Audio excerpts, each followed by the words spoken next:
Quantos aqui acreditam que Deus vai suprir o dia de amanhã? Amém. Glória a Deus. Então todo mundo aqui vai ofertar hoje. Posso acabar já aqui. Abra comigo em Marcos capítulo 2. Vamos ler os versículos 4 e 5.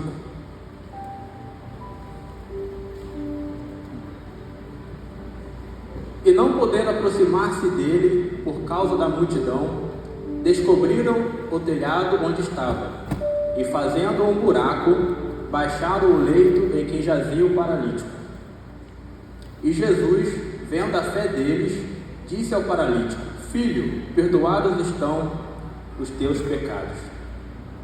Aqui a Bíblia fala sobre uma situação que Jesus pregava numa casa e estava completamente lotada a multidão e não tinha como passar pela porta nem pela janela, porque eu acredito que estava cheia até a rua, né? E com isso, 4 amigos, com o seu quinto amigo, no caso, paralítico, eles subiram no telhado, e a Bíblia é clara que fizeram um buraco no telhado para baixar seu amigo paralítico e Jesus curá-lo. Eu não vou entrar em detalhes sobre isso, porque o pastor Alto pregou sobre isso alguns domingos atrás, né? Então todo mundo aqui já está sabendo dessa história. Então os 4 amigos sobem no telhado, abrem um buraco e descem o seu amigo para Jesus curá-lo. E a Bíblia diz que Jesus, vendo a fé deles, os 4 amigos, fala: seus pecados estão perdoados. Com isso, o paralítico é curado. E eu queria falar sobre isso com vocês, que o tamanho da fé dos 4 amigos, porque eles não apenas pensaram: meu amigo está doente, vou até Jesus.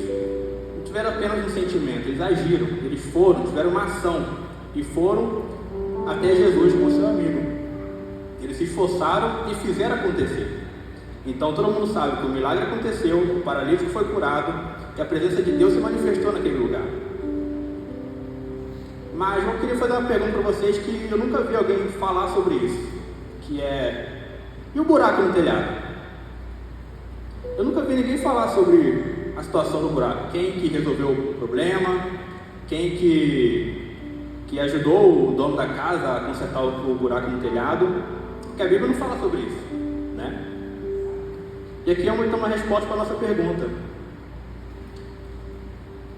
que eu fico imaginando, né? Assim, na minha cabeça, se fosse hoje no Brasil, né?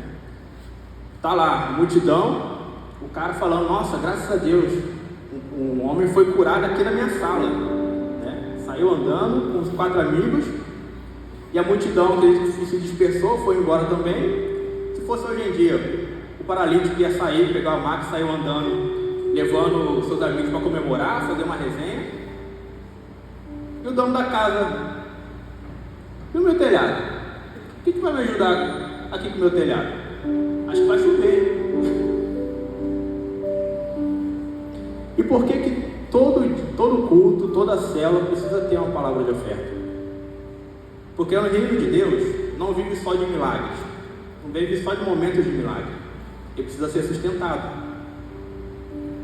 E eu queria conversar sobre isso com vocês, porque por que todo culto, toda célula tem palavra de oferta? Porque tudo que Deus faz precisa de continuidade. Naquele dia teve milagre, teve glória, teve manifestação de Deus, mas a estrutura da casa continuava ali. E a oferta nos ensina isso, a continuidade. Porque é muito fácil nós virmos ao culto, a macrocélula, a célula, e vir ao culto, receber um milagre, receber uma bênção, ter a semana abençoada, mas a estrutura continua aqui. As nossas ofertas nos ajudam a manter essa estrutura. E por que todo culto, toda célula tem palavra de oferta? Porque fé verdadeira gera responsabilidade.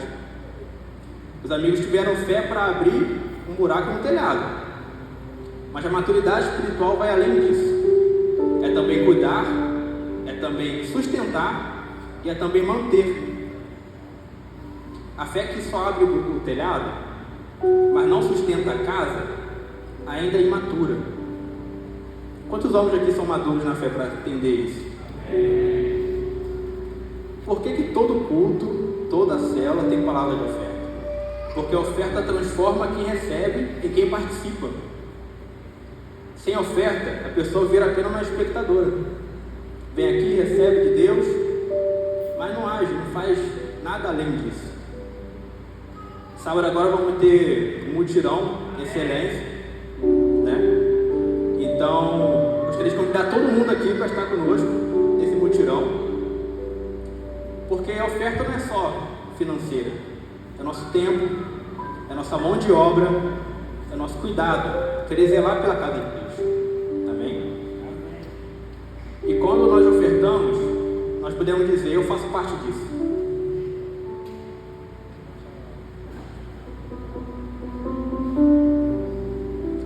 Uma pergunta que queria fazer para vocês: você recebe ou você também sustenta? Eu queria que todo mundo saísse aqui reflexivo com isso hoje, pensativo, né? Porque aqui é uma macrocélula, também é uma célula, né? E na minha célula, pelo menos, eu gosto de fazer um discípulo sair reflexivo, pensando, né? Que é assim que nós evoluímos cada dia mais. E eu queria lembrar vocês que vocês não estão aqui só para viver o milagre, vocês também estão aqui para fazer parte da construção. Todos os meses eu ainda oferto na Cidade da Fraternidade, porque eu tenho fé que quando voltar as obras, tem que ter o recurso para continuar a obra, né? Então, pensem nisso, tenham isso em mente. Fiquem de pé, vamos ofertar. Os diáconos estão aqui do lado, à direita e na esquerda. Temos máquina de cartão.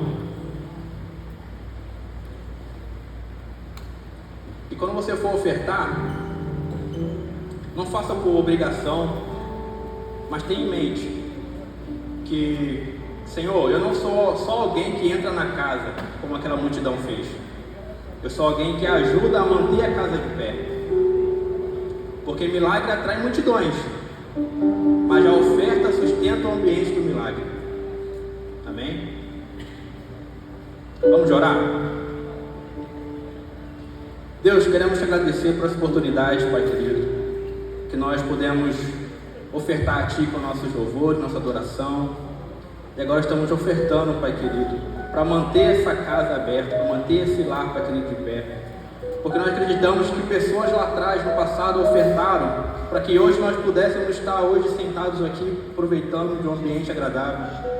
Então, que todos nós venhamos ter maturidade, Pai, de entender que nossas ofertas vão produzir muito além do que nós estamos vendo hoje. Queremos te agradecer, Pai querido, e pedimos, Deus, que o Senhor prospere cada dia mais cada um que está aqui hoje, Pai. Eu te agradeço, Pai querido, em nome de Jesus. Amém.